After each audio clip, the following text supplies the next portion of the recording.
ഈ അന്തരീക്ഷത്തിൽ വ്യാപരിക്കുന്ന ഒരു ദൈവ സാന്നിധ്യമുണ്ട്. ഇതെന്റെ മേൽ വീഴണമേ എന്ന് പറഞ്ഞ് തുറന്നു കൊടുക്കുന്നവരുടെ മേൽ ഇത് വീഴും. റിജി ലൂർദ് ഹോസ്പിറ്റലിലെ ഒരു ഡോക്ടറാണ്. കഴിഞ്ഞ കുറച്ച് ദിവസം മുമ്പ് ഞാൻ ഈ കുടുംബത്തിന് വേണ്ടി പ്രാർത്ഥിച്ചപ്പോൾ ഞാൻ പറഞ്ഞു, മോളെ, എന്റെ മേൽ കർത്താവ് ഇട്ടിരിക്കുന്നത് നിന്റെ മേൽ പകരുകയാണെന്ന് പറഞ്ഞ് പ്രാർത്ഥിച്ചു. ആണോ? അത് കഴിഞ്ഞ് പ്രാർത്ഥനാ മുറി നടന്ന കാര്യമല്ല ഞാൻ പറയുന്നത്, അന്യഭാഷയിൽ ആരാധിച്ചുകൊണ്ടിരുന്നപ്പോൾ നടന്ന കാര്യമല്ല പറയുന്നത്. കിച്ചണിൽ എന്തോ കറി വെച്ചോണ്ടിരുന്നപ്പോഴല്ലേ, കിച്ചണിൽ നിന്നപ്പോ ഒരു പേര് കിട്ടി. രാവിലെ കിച്ചണിൽ കുക്ക് ചെയ്തുകൊണ്ടിരിക്കുമ്പോൾ എൻ്റെ കൊളീഗ്, എൻ്റെ കൂടെ വർക്ക് ചെയ്യുന്ന ഒരു ഡോക്ടറിനെ പറ്റി ഞാൻ പ്രാർത്ഥിച്ചുകൊണ്ടിരിക്കുക. ജസ്റ്റ് എൻ്റെ മനസ്സിൽ ഇങ്ങനെ പെട്ടെന്ന് വന്നു ഒരു പേര്, പോൾ എന്നൊരു പേരും എൻ്റെ മനസ്സിൽ വന്നു. ഇങ്ങനെ പുള്ളിക്കാരിയോട് ചോദിക്കുന്നതായിട്ട് ഞാനിങ്ങനെ കാണുക. അന്ന് തന്നെ ഞാൻ കിച്ചണിൽ ഹല്ലേലൂയ, ആമേൻ ആമേൻ. അതേ ദിവസം തന്നെ ഞാൻ പുള്ളിക്കാരോട് ചോദിക്കാനിടയായി. എന്താ കാരണം എന്ന് എനിക്കറിയില്ല.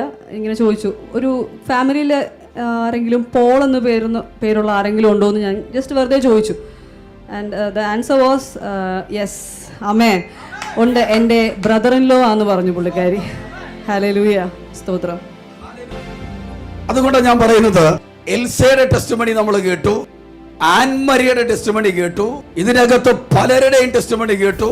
പരിശുദ്ധാത്മാവിന്റെ നിയോഗത്തിൽ ഈ ഞായറാഴ്ച രാവിലെ ഞാൻ ഒരു വാക്ക് പ്രൊഫസിയായിട്ട് റിലീസ് ചെയ്ത് പറയുകയാണ്. കർത്താവ് ആഗ്രഹിക്കുന്നത് ഈ ഹോളിനകത്തിരിക്കുന്ന എല്ലാവരും പ്രവചിക്കണം.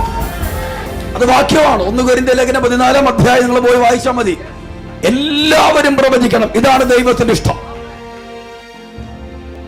എനിക്ക് അത് തുറന്നു തരാൻ പറ്റുമെന്ന് ഈ അനുഭവങ്ങളിലൂടെ നിങ്ങൾക്ക് ഇപ്പൊ മനസ്സിലാകുന്നെങ്കിൽ, പരിശുദ്ധാത്മ പ്രേരണയിൽ ഞാൻ പറയാം, കേവലം ഒരു വിശ്വാസിയായിരിക്കാനല്ല കർത്താവ് നിന്നെ വിളിച്ചിരിക്കുന്നത്.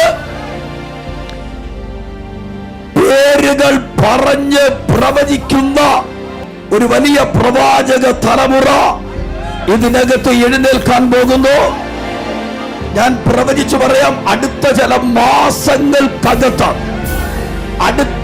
മാസങ്ങൾക്കകത്ത് ഒരു കൂട്ടം ഇതിനകത്ത് നെടുകയും കുറുകയും നടന്നുകൊണ്ട് പ്രവചിക്കുകയും, ഇതിനകത്ത് ഓടി നടന്ന് ചിലത് പ്രവചിക്കുന്ന നിലയിൽ അതിന്റെ ഒരു ആക്ടിവേഷൻ മാത്രമേ ഇതുവരെ നടന്നിട്ടുള്ളൂ. യെസ്, ഇത് നിന്നെ കുറിച്ചുള്ള ദൂതാണ്. ഇത് നിന്റെ ജീവിത പങ്കാളിയെ കുറിച്ചുള്ള ദൂതാണ്. ഇത് നിന്റെ തലമുറകളെ കുറിച്ചുള്ള ദൈവശബ്ദമാണ്. നീ സംശയിക്കേണ്ട, ഇത് നിന്നെ കുറിച്ചാണ്. ഈ ഞായറാഴ്ച നീ ഇതെന്റെ വായിൽ നിന്ന് കേട്ടെങ്കിൽ ഇത് നിന്നെ കുറിച്ചാണ്. ഹോളിലിരിക്കുന്നവരോടും ഓൺലൈനിലിരിക്കുന്നവരോടും ഞാൻ പറയാ, എന്റെ മേൽ കടക്കുന്നതിനെ നിന്റെ മേൽ ഞാൻ അയക്കുക. ഈ അന്തരീക്ഷത്തിൽ വ്യാപരിക്കുന്ന ഒരു ദൈവ സാന്നിധ്യമുണ്ട്.